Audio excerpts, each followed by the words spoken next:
TV Globo aceitaria uma nova Marlene Matos, uma diretora superpoderosa? Por que Aguinaldo Silva vai entregar a novela toda pronta? Não é mais um risco? Existe realmente uma crise no SBT? Emissora consegue recuperar a audiência perdida? TV Globo está com medo do politicamente incorreto em Vale Tudo? Estes e outros destaques a partir de agora, aqui no Vanucci Responde. Olá, seja muito bem-vindo ao Vanucci Responde, seja muito bem-vindo ao No Play News, episódio especial para a gente colocar em dia a nossa comunicação, para falar de televisão a partir do seu olhar. Você sabe, você pode fazer perguntas através das minhas redes sociais, também lá no portal Alta Definição com Vanucci, ou aqui no espaço reservado aos comentários dos vídeos. Vamos à primeira pergunta. A primeira pergunta é do Gustavo Madeira e ele diz o seguinte: Vanucci, tem alguma chance do SBT comprar os direitos de exibição do Miss Brasil? Sinto falta deste tipo de programa na emissora. Gustavo, provavelmente o SBT não irá comprar os direitos de transmissão do Miss Brasil. Aliás, as redes de televisão aberta abriram mão da transmissão do Miss Brasil, porque talvez seja um concurso que já não repercuta tanto como nos últimos anos, como lá atrás, e, né, aí é você equilibrar o que você vai pagar como direitos, né, de imagem, direitos de transmissão, e o que isso retorna para você. Parece que já se perdeu um pouco, né, o prestígio. Está na hora de recuperar. Tudo é possível recuperar. Tudo é possível trazer de volta para os dias atuais, mas precisa ali dar uma boa repaginada nesses concursos. Mesmo porque, né, hoje outras, lá atrás, toda menina sonhava em ser Miss Brasil, Miss Universo, agora em ser supermodelo. Vamos a mais uma pergunta? Esta aqui é do Sérgio Cardoso. Sérgio Cardoso diz o seguinte: quem tem menos audiência? Globo News ou TV Brasil? Aquela TV que tem a Cissa Guimarães. Sérgio, aí são duas medidas diferentes, né? Porque um é um canal por assinatura, o outro é um canal aberto, um canal público que transmite a sua programação. Dentro da TV Brasil, ter ali meio ponto de audiência, entre 0,3 e meio ponto, é um índice considerado elevado para o tamanho da emissora, para a proposta da emissora. Aí você pode até questionar se vale, né, uma emissora pública gastar tanto ali com salários, com produção, se é este o papel ou não. Mas é importante, sim, a gente ter uma TV pública que traga discussões, que traga programas, que traga olhares, que você possa provocar culturalmente e também o comportamento das pessoas. É importante isso. A Globo News é uma emissora que trabalha com jornalismo e é uma emissora que recorre aos patrocinadores. Ela é líder de mercado, no mercado segmentado, e ela atinge ali, e é óbvio, né, que ela não vai vender o volume de audiência, mas a qualificação da sua audiência. Ela é líder de audiência, né?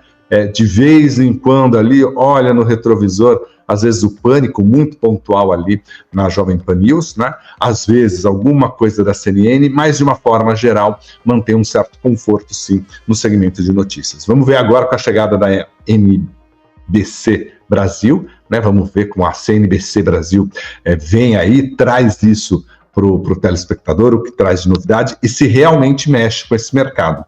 Globo News é a que está estabilizada já há muito tempo no gênero jornalismo. Vamos a mais uma pergunta. Essa aqui é do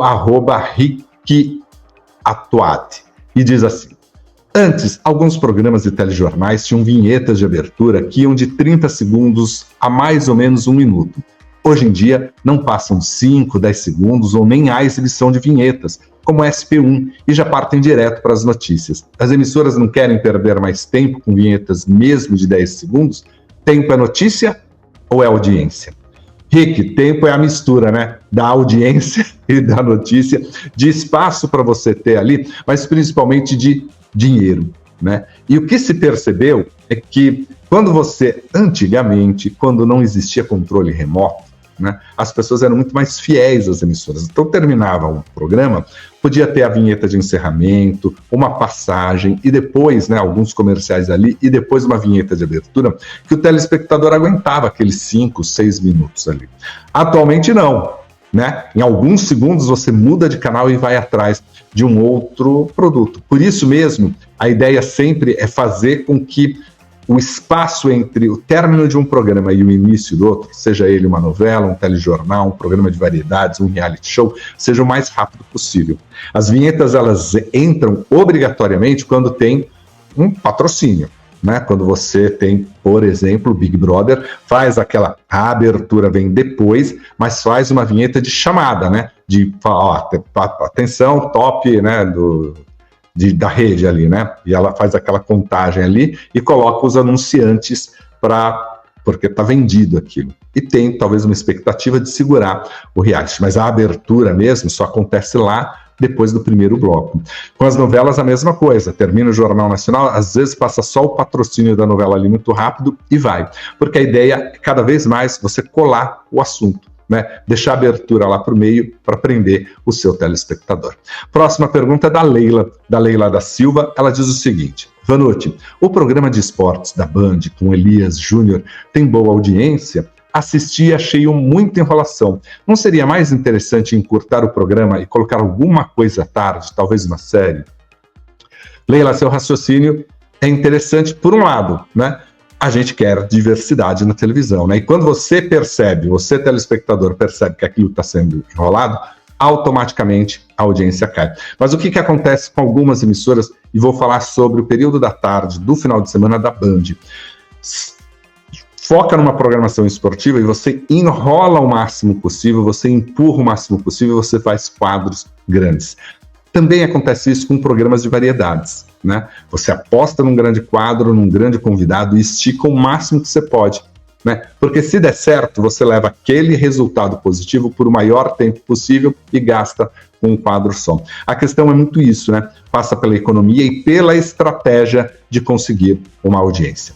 Bom, depois da pergunta da Leila vem a do @offline. O @offline diz o seguinte: Blogueirinha Feia, primeira telenovela produzida e exibida pela Dia TV, tem repercutido muito nas redes.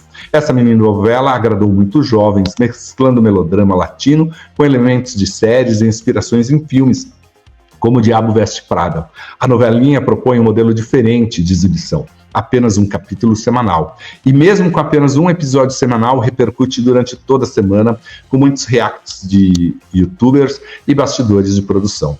Vanucci, esse formato experimental de teledramaturgia pode virar uma tendência no Brasil? Pode virar uma tendência, aliás, já está virando realidade aqui no Brasil, não só em relação às plataformas digitais, mas como de uma produção de audiovisual. Eu conversei com a Rosane Svartman, tem, né, ali no espaço de uma conversa sobre televisão, tem o meu bate-papo com a Rosane Svartman. Né? E um dos resultados, né, uma das coisas que se via ali durante Vai na Fé, era que a novela recebia vários cortes, extremamente espontâneos, nas plataformas de vídeo. E que isso, às vezes, você contava a história com recorte apenas de um núcleo de um personagem e ali você tinha uma história. Então você tinha um consumo muito interessante. A Dia TV aperfeiçoa isso, cria uma produção própria, né, ali, e leva essa dramaturgia, né? E o telespectador gosta. E isso repercute. Claro que para isso você precisa ter uma rede de sustentação, né? Então você tem o produto ali e vários influenciadores falando. Esse é o segredo aqui na internet para você sentir o sucesso de um produto. Você realiza esse produto e traz vários parceiros, um comentando o trabalho do outro para dar tá todo mundo falando sobre. Né? E aí você cria relevância para o produto e leva. Mas eu acho que tem algo muito interessante no Blogueirinha a Feia, porque traz ali um produto muito focado, muito nichado, direto para o seu público, e também mostra que, assim, esse público não quer só passar o dedo ali e ver alguma coisinha boba. Quer ver uma produção um pouco melhor, mais elaborada.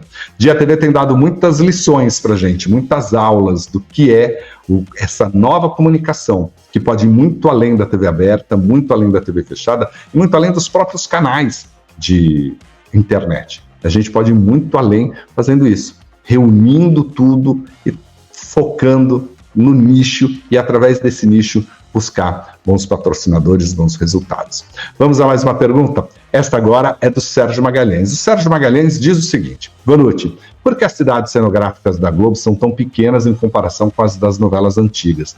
As cidades cenográficas de novelas como A Indomada, Chocolate com Pimenta, entre outras, eram enormes. Só a novela América tinha 3 cidades. É economia ou falta de espaço? Sérgio, basicamente é economia. Só que quando a gente fala economia, a gente pode trazer pelo lado negativo. A Globo está economizando porque precisa ter dinheiro. Mas é um uso racional disso.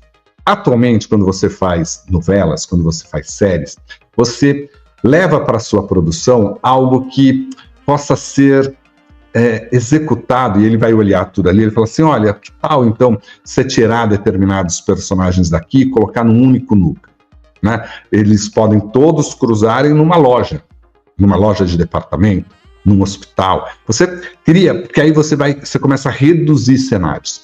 Antigamente, né, algumas décadas atrás, as novelas da Globo, elas eram marcadas por muitos cenários. Então, às vezes você tinha, assim, cena que a personagem começava na sala, ia para o quarto, passava pela cozinha, era 3, 4 cenários que você precisava gravar, num monta e desmonta, que muitas vezes fazia essa produção ser demorada. E isso, mais caro. Hoje você consegue agilizar. Então você vira e fala assim, eu não preciso colocar a personagem o tempo todo no quarto, se não faz sentido ela conversar no quarto com alguém. A gente cria só a sala da casa. E ok. Então isso vale também para a cidade cenográfica. Você consegue fazer algumas cidades cenográficas menores, compactas, que atendam aquela história, né? Porque vai justificar o personagem passar por aqueles lugares. É à frente de uma loja, é à frente de um estabelecimento, é um pedaço de uma vila, ou, como é no caso de Mania de Você, todo aquele resort, a entrada do resort é cenográfico, está construído na cidade cenográfica. E, ao mesmo tempo, a Globo segura algumas cidades cenográficas, não desmonta, né? Então, hoje, por exemplo, existem várias igrejas montadas ali dentro, pronto para você produzir isso para qualquer novela. Você tem as comunidades lá dentro, né, que você vai usar aquelas comunidades para qualquer produção, seja novela, seja série, porque é só ambientar, você troca uma outra coisa, uma outra iluminação e cor, e ok, tá lá. Assim como tem uma caravela, um navio cenográfico no meio da cidade cenográfica. Você vai mantendo, o espaço é imenso do Projac, a Globo comprou até mais terrenos lá, então o espaço das cidades cenográficas, eles são muito maiores mesmo, mas algumas coisas já ficaram fixas e outras dentro deste raciocínio. Vamos otimizar as produções, vamos otimizar o dinheiro e a realização da novela. Fica mais barato, fica mais dinâmico e fica mais interessante ao telespectador. Vamos para mais uma pergunta? Esta agora é do William Rodrigues. Ele fala o seguinte: Vanucci, no mês que vem a Rede TV vai completar 25 anos. A emissora planeja fazer uma programação especial para comemorar a data? William, todos os programas da Rede TV passarão pelos 25 anos da emissora. Sei que o Sensacional está produzindo programa especial, o TV Fama está produzindo programa especial, o Super Pop está produzindo programa especial, todos passam por isso, né? Provavelmente a Tarde é Sua vai contar essa história dos 25 anos, porque é importante, é um período longo ali. A emissora passou por altos, por baixos, teve momentos de maior audiência, mudou a sua programação, mudou. Mas algumas coisas também ali continuam, né? Luciana Gimenez está todo esse tempo à frente da Rede TV, a Sônia Abrão é uma das estrelas consagradas, o João Kleber é uma das marcas da emissora, então tudo isso fica, e ao mesmo tempo chega um outro pessoal. Agora a Rede TV, ela trabalha dentro desta coisa racional, desta coisa otimizada. Podemos fazer isso neste momento e vamos seguir, né? A ideia é sempre pagar a dívida para você um dia operar de uma forma muito mais saudável, mais tranquila, administrativamente falando. Vamos a mais uma pergunta? Essa aqui é do Júnior. O Júnior Nascimento diz o seguinte, gente. Boa noite. Fala-se muito que Ana Hickman vai para a Record rumo à Rede TV e Tiziane Pinheiro rumo à Globo. Caso isso se confirme, como ficaria a situação do hoje em dia, já que o programa é consolidado? Júnior, como aconteceu com outras temporadas, né? O Hoje em dia, já teve Brito Júnior, já teve a Cris Flores, já teve o próprio Zucatelli que saiu e voltou, já teve o César Filho. Hoje em dia mostrou nesse tempo todo, nesses quase 20 anos de programa, de que é possível sim você se adequar a todos os momentos.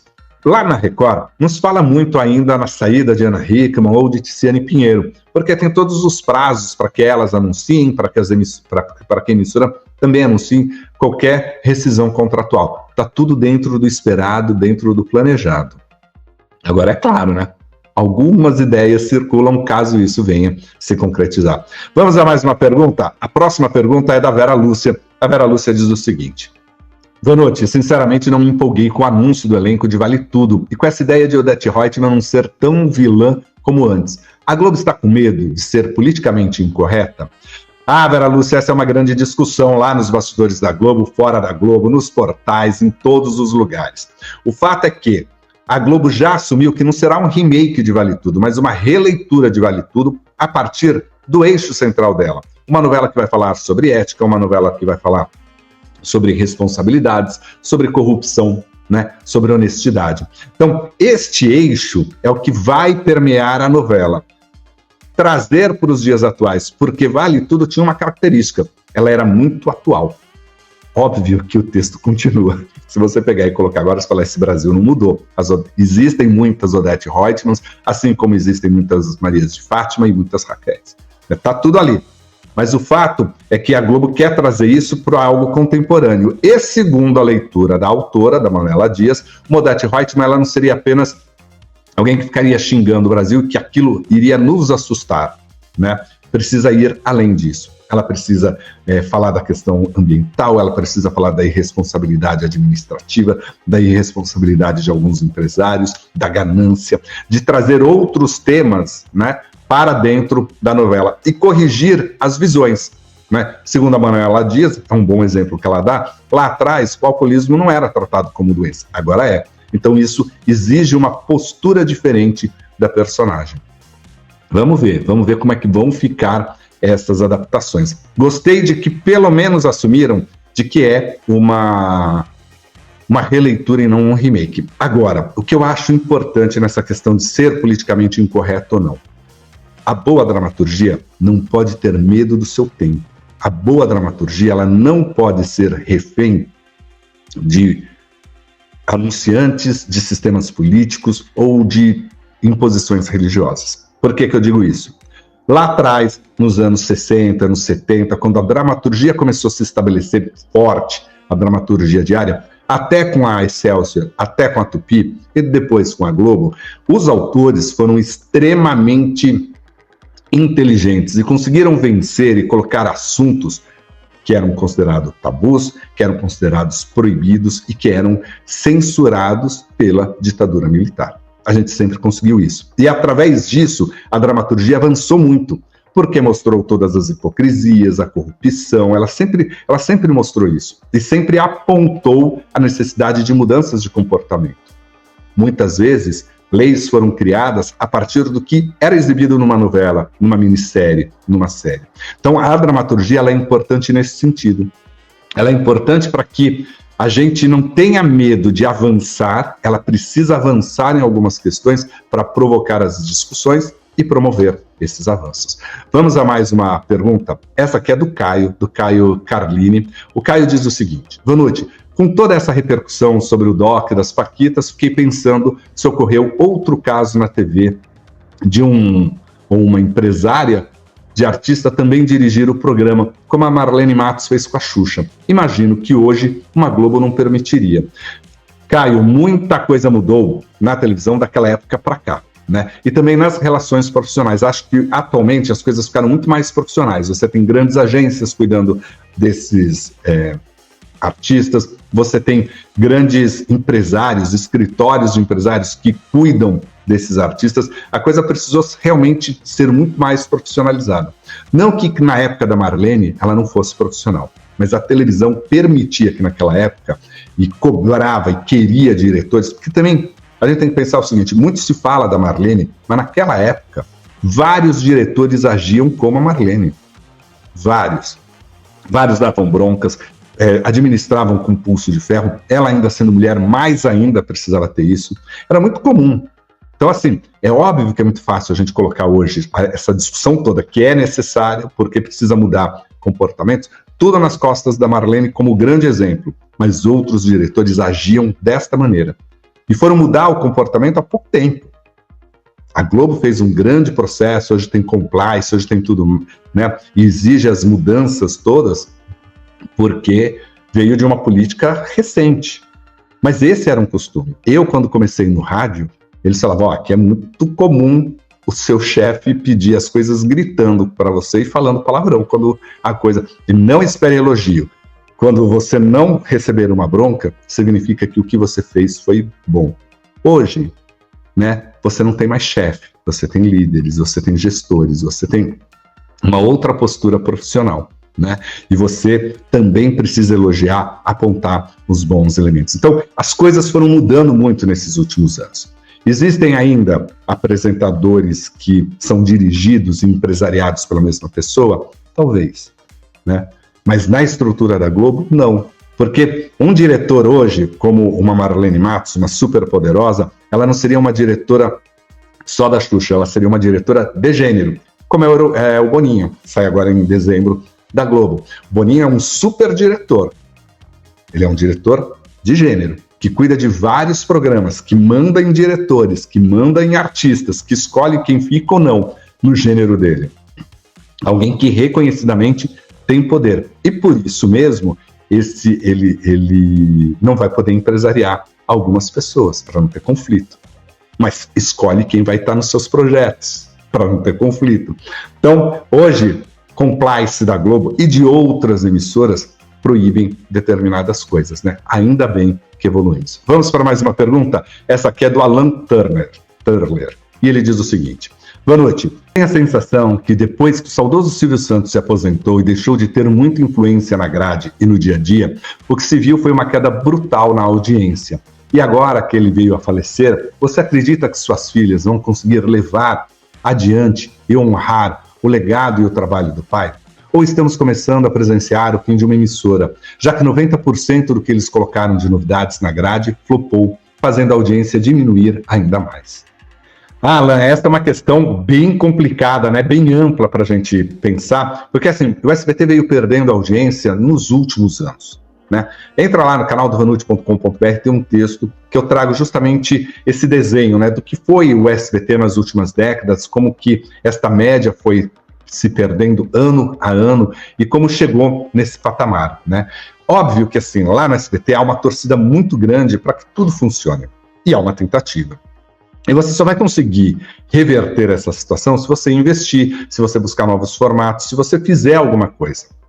Daniela Beirute e as suas irmãs, né, decidiram que não, precisamos fazer alguma coisa, né? Vamos investir em novos programas, vamos ouvir as pessoas. E a Daniela, como uma boa executiva, como uma gestora ali, ouviu muito o conselho dela, o conselho, né, que está em volta dela. Lembra que ela estava num lançamento lá em Santa Catarina e que aí alguém perguntou para ela, mas será que novelas turcas, novelas coreanas poderiam vir para o Brasil? Ela falou, eu já até coloquei a ideia da novela coreana, né, dos doramas, mas a gente não teve um consenso. Mas vamos colocar um dia isso em discussão de novo. Isso mostra que como executiva, como diretora de televisão, ela ouviu muito o conselho dela. E foi esse conselho que apontou para a contratação de alguns artistas, de alguns nomes, né, do que eles achavam que era importante, coisas que funcionaram e coisas que não funcionaram. Foi esse conselho, por exemplo, que convenceu a Daniela, reforçou a ideia de que não tem que ter uma programação infanto-juvenil, porque ela não atrai dinheiro, que o Chega Mais desta forma vai funcionar. O Chega Mais foi desenhado pela programação junto com o comercial. O comercial disse o que iria vender e ela entregou artisticamente o que foi necessário, o que foi pedido para ser vendido. E não conseguiram vender na mesma velocidade ou na proporção necessária dos investimentos que foram feitos. Agora, esse mesmo comitê reforçou a ideia de que, sim, precisamos de influencers, precisamos de gente jovem, precisamos, olha aqui, tá vendo? Esse aqui conhece todo mundo, quem faz esse, que é amigo desse. E aí, quando você tem muitos anúncios, você tem muitas indicações a partir de apadrinhamentos ou de amigos, as coisas ficam mais complicadas. Então, quem olha lá no bastidor do SBT vê uma grande vontade da Daniela de acertar, né? E esta grande disposição dela de unificar, de puxar para ela a decisão sim, como palavra máxima do SBT, porque ela é a presidente, ela é que comanda tudo aquilo, né? E tem que olhar a emissora não só no artístico, mas em tudo. Mas, ao mesmo tempo, essa coisa que ela compartilha, ela faz algo meio horizontal entre os seus conselheiros. Ouvi de uma pessoa e não sei como fazer chegar a isso, né, Daniela? Mas falaram assim, olha, Daniela precisa de gente séria, gente comprometida ao lado dela. Comprometida com televisão, comprometida e que saiba o que é televisão aberta, e que saiba que realmente, e que não vá só por tendências do que estão se conversando, porque realmente houve uma mudança, né, de geração de executivos. Tem executivos mais jovens à frente. E esses executivos mais jovens chegam com palavras bonitas, com muitos coaches, com muitos influenciadores em volta, e tudo isso determina esse caminho. É preciso sim buscar a inovação, é preciso sim buscar a modernidade, é possível sim trazer esse frescor que a nova comunicação exige, mas dentro do que é televisão aberta. Vamos então agora à nossa última pergunta, que é da professora Tati Marmon. Ela diz o seguinte: boa noite, ouvi dizer que Agnaldo Silva entregará sua nova novela, Três Graças, toda pronta para a Globo. É verdade? Não é um risco considerando a necessidade de se mexer na obra frente à reação do público? Vimos isso acontecer em Renascer e agora em Mania de Você. Pois é, Tati. Na verdade, assim, novela é uma obra aberta, mas a nova televisão exige que essa obra aberta também seja um pouco fechada para ajudar na produção e no orçamento. O Agnaldo Silva vai adiantar muito essa novela, ela vai ser muito analisada ali, vão corrigir muito, e óbvio, né? No ar, enquanto ela estiver lá, alguns ajustes serão feitos. Aconteceu isso com Renascer também. Renascer estava muito adiantada num texto, e aí foram se vendo necessidades, e o Bruno foi inserindo ali algumas coisas, mas manteve o ritmo contemplativo dessa novela, né? Mania de Você veio muito acelerada. E aí, por um pedido da Globo de que, tem cenas ousadas demais aqui, vamos cortar isso, vamos acelerar porque a audiência começou baixa. Vamos tentar antecipar as viradas. E quando você corta muito, o telespectador perde a referência. Então, o importante é você ter uma novela muito bem contada. Vamos pensar o seguinte: Força de Mulher é uma novela que tem feito sucesso na Record. Aí você vai falar, pô, Vanucci, mas ela dá 9 pontos quando vai bem, né? É um grande sucesso na Record. E a outra da 22 está indo mal na Globo. Mas olha a diferença. Realmente, tem muito mais gente assistindo Mania de Você do que Força de Mulher. Mas Força de Mulher conquistou uma parcela importante e agregou audiência para a Record, sendo um bom folhetim. Para a gente, ele está totalmente fechado. Não é uma obra aberta. É uma obra fechada, planejada. Lá na Turquia pode ser que deram uma mexidinha e tal, claro, mas a gente sabe que também essas produtoras fecham a novela e vendem para o mundo todo. A forma hoje de se fazer dramaturgia na televisão, de levar essas narrativas para a televisão, mudou completamente, né? Então, pode ser que funcione. Vamos ver o que vem por aí.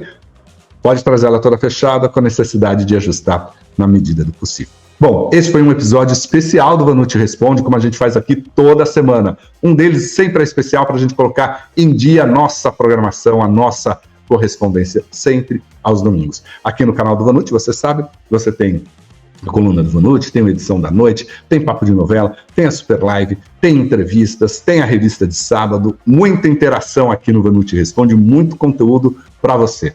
Espero encontrá-lo nesta segunda-feira na coluna do Vanucci, ao vivo às 9 da manhã, e espero encontrá-lo também em um próximo vídeo aqui no canal. Curta, compartilhe, dê seu like, faça esse conteúdo chegar a um número muito maior de pessoas. Eu vou agradecer você. Até mais. Tchau, tchau.